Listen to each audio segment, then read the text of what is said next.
The world has not noticed them.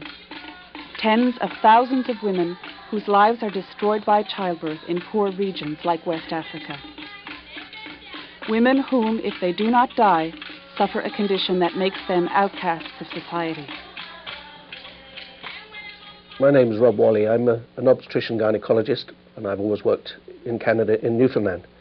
I first became aware of obstetric fistula having met an Irish sister obstetrician gynecologist called Anne Ward. And she was telling me about something that had disappeared from our experience here in North America 100 years ago.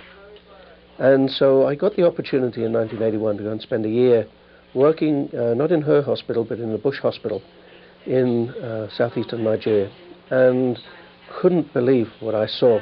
Not only the number of maternal deaths that were occurring, having never seen one of those either, but then having seen an obstetric fistula in which a woman drains urine and feces from her vagina down her legs continuously, having had damage done to her during neglected labour.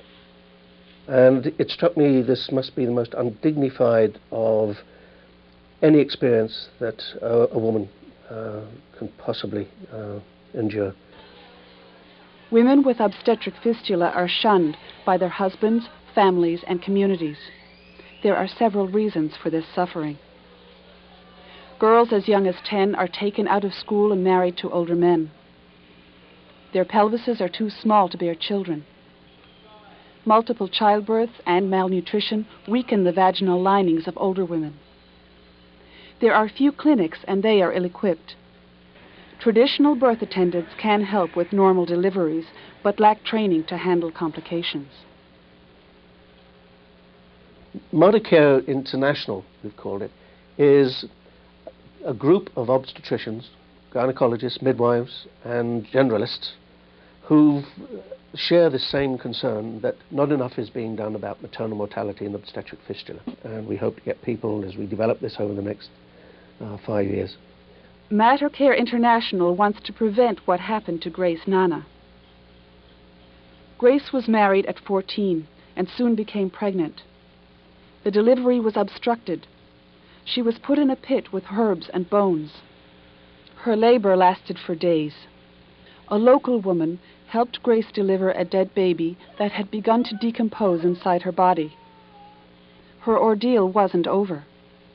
She now leaked urine and feces. Her husband abandoned her. Grace was then brought to the only fistula center in West Africa, Sister Anne Ward's hospital in Nigeria. Surgery closed her fistula and she had a colostomy. We feel that something of this kind, obstetric fistula, which arises from plain neglect of society, needs something done about it in a special way.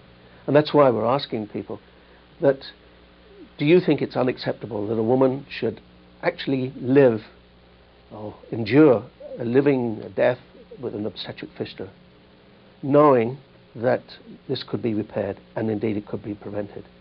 And really what we want is your funds, and it doesn't matter how small, to go to this, because we can just end up by saving a lot of people and indeed changing families, because the woman will get her family back.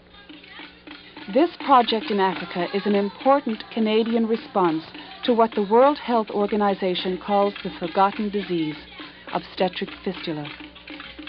It's not too much to ask. Safe childbirth for the mothers of West Africa and their babies.